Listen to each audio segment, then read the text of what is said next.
किसी का कुछ छीना नहीं है, हमेशा दिया है। जो शरणार्थी बन के आया है उसको गले से लगाया है। क्या स्थिति है आज वक्फ को लेकर इस्लामिक देशों में?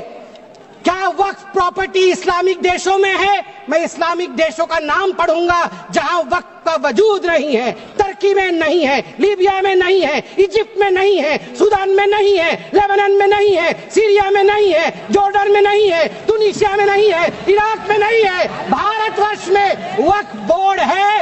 वक्फ प्रॉपर्टी को कानूनन सुरक्षा, लीगल प्रोटेक्शन दिया गया है। उसके बाद भी हंगामा क्यों है बरपा? उसके बाद भी हंगामा क्यों है बरपा? मैं पूछना चाहता हूं, क्या गुनाह है मोदी जी का? क्या गुनाह है हमारा? हमारा गुनाह सिर्फ इतना है कि हम सबका साथ चाहते हैं, हम आगा खानियों का साथ चाहते हैं, हाँ हम बोहरा समाज का साथ चाहते हैं, हम पसमानदा समाज का जो पिछड़ा वर्ग है मुसलमान समाज में उसका साथ चाहते हैं, हाँ हम चाहते हैं महिलाओं का रिप्रेजेंटेशन और प्रतिनिधित्व हो। क्या ये गलती है?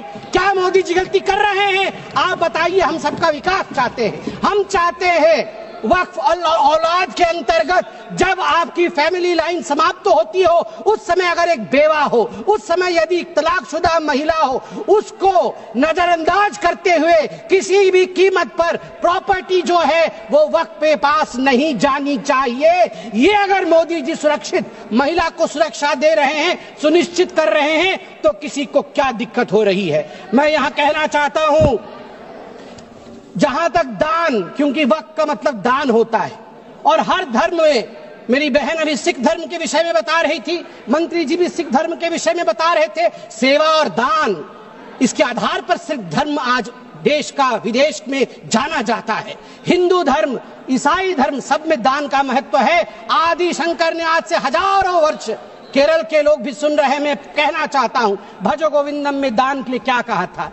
गेयं गीता नाम सहस्त्रम ध्येयं श्रीपति नाम ध्येयं श्रीपति रूपमजस्रम नेयं सज्जन संगे चित्तं ध्येयं दीन जनाय जवित्तम। दीन जनों को, गरीबों को वित्त दान करो, ईश्वर मिलेंगे। भगवान का नाम लो, गीता का ध्यान करो, ईश्वर मिलेंगे। और वही इस्लाम में भी ज़कात, सदका और सदके जरिए के नाम से जिक्र किया गया है। वक्फ जो दान की जमीन और पुण्य के लिए, परमार्थ के लिए, धर्मार्थ के लिए वक्फ बनाया गया है। वक्फ के बोर्ड में आज जो लोग कह रहे हैं कि वक्फ एक्ट में ये जो अमेंडमेंट है ये अनकॉन्स्टिट्यूशनल है, ये किस आधार पे कह सकते हैं? 1995 में वक्फ एक्ट आया, मतलब उससे पहले से चल रहा था। 1995 एक्ट के अंतर्गत अभी हम चल रहे हैं। 1995 के बाद अब याद करिए 2013 में भी अमेंडमेंट हुआ। उससे पहले 1954 में, 1959 में, 1964 में, 1969 में और 1984 में अमेंडमेंट्स या संशोधन हुए हैं। अगर वो सारे संशोधन ठीक थे तो आज ये संशोधन अनकॉन्स्टिट्यूशनल कैसे हो सकते हैं? मैं छोटे से एक विषय को रखना चाहता हूं। आज आप देखिए, सच्चर कमेटी ने 2006 के अपने रिपोर्ट में कहा था, सच्चर कमेटी ने कहा था कि उस समय 2006 में वक्फ के पास 4.9 लाख रजिस्टर्ड प्रॉपर्टी थी। उस 4.9 लाख रजिस्टर्ड प्रॉपर्टी से मात्र वक्फ की जो कमाई हो रही थी वो उस समय 163 करोड़ की थी। मगर सच्चर कमेटी ने कहा यदि सही तरीके से इसका इस्तेमाल किया गया होता, सही तरीके से लीज दिया गया होता, फेयर मार्केट प्राइस के आधार पर किया गया होता, तो 12,000 करोड़ की आमदनी होती। 12,000 करोड़ की 10% का रिटर्न मिलता। आपको जान के आश्चर्य होगा, ये 4.9 लाख रजिस्टर्ड प्रॉपर्टी बढ़ करके हमारे समय 8.72 लाख रजिस्टर्ड प्रॉपर्टी बनी। मतलब 20,000 करोड़ से 25,000 करोड़ तक की आमदनी होनी चाहिए, मगर आमदनी हुई कितनी? 2019 से 2021 के बीच में 166 करोड़ और 2025 में आपको जान के आश्चर्य होगा, अभी माननीय गृह मंत्री जी ने बताया लीज रिकॉर्ड 0 और आमदनी 9.92 करोड़ रुपए मात्र। उस समय 2006 में 162 करोड़, और जब ये डिबेट हो रहा है तो 9.92 करोड़। प्रॉपर्टी डबल हो गई मगर पैसे घट गए। कहां गए वो पैसे, किसके जेब में गए वो पैसे? यदि ये पारदर्शिता। वैसे सभापति महोदय, मुझे एक बात में संशय है। मुझे लगता है उत्तर प्रतिपक्ष वाले ही दे पाएंगे। आज बड़ी चर्चा हुई है। आज चर्चा में कहा गया कि सबसे ज्यादा जमीन 3 ऐसे शख्सियत है उनके पास है, रेलवे के पास, आर्मी के पास, वो देश की जमीन है, और उसके पास वक्फ बोर्ड की जमीन है। मगर मुझे इसमें संशय है। मुझे लगता है तीसरे नंबर की जमीन तो किसी परिवार के बोर्ड के पास है। अगर सही से देखा जाए, आप ध्यान से देखिए, सही है, एक परिवार का बोर्ड है, सही है, अरे है एक परिवार का बोर्ड, उसके पास हो सकता है इससे अधिक जमीन निकले।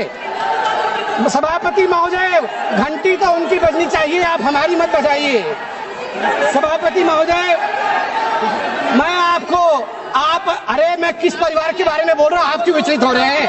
वो उधर हैं, उधर हैं। अब आप चिंता मत करें, उधर हैं, आपको नहीं। हाँ, उधर उधर उधर उधर, आप भी जानते हैं किधर हैं, उधर हैं। Who is anyone can ask me whether I am performing religious duty or non-religious duty? Is it not a violation of a constitutional right? What the Constitution has given you the power to say, to ask me the question, I am discharging religious duty or not discharging the religious duty? A man can believe in performance of religious duty at any point of time of his life, any point of time, before death even. Performing of a religious duty cannot be the basis belonging to that religion.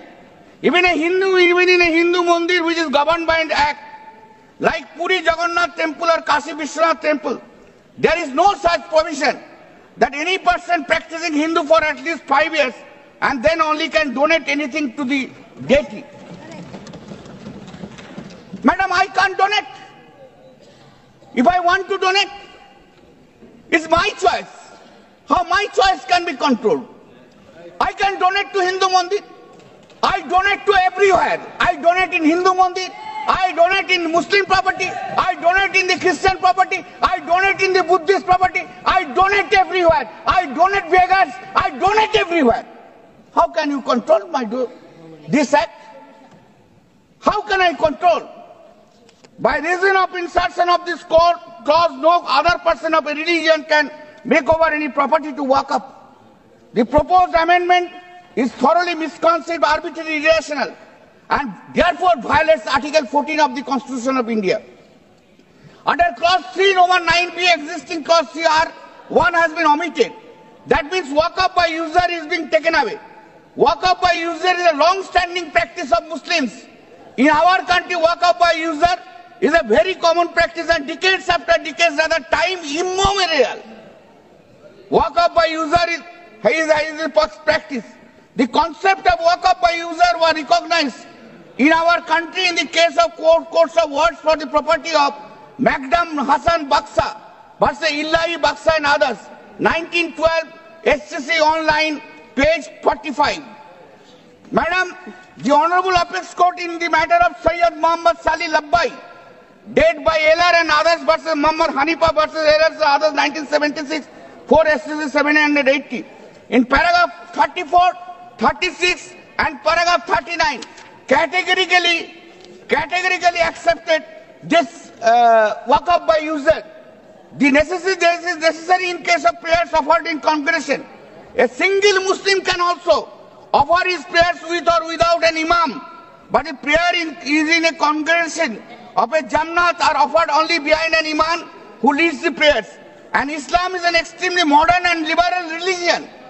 There is no question of any person being denied admission in a mosque for the purpose of offering prayers, and that is why the law is so strict that the moment a person is allowed to offer his prayers in a mosque, the mosque becomes dedicated to the public, and therefore it's a Waqf property. Therefore it's a Waqf property. Finally, it is not necessary for the dedication of public mosque. Thus, Madam, in that judgment it has said, so that when a person erects a building with the object of dedicating it as a mosque and permits people to offer prayers therein without declaring that he has constituted it into a mosque and prayers are offered, there bil jammat, the mosque becomes irrevocably dedicated. It is dedicated. Madam, I just give one instance. In the Raishina village, where the residence of the President of India is there. It was a long back, it's a big village. In the big village, there are so many Muslims are there. One Hindu dedicated his property for offer their namaz. And that is the property, that is the mosque is in front of the parliament. In the front of the parliament. Who has not come here?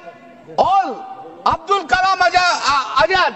So all important political leaders, including Bhutto. And the Imam of that is sitting here as one of our colleagues, member of parliament.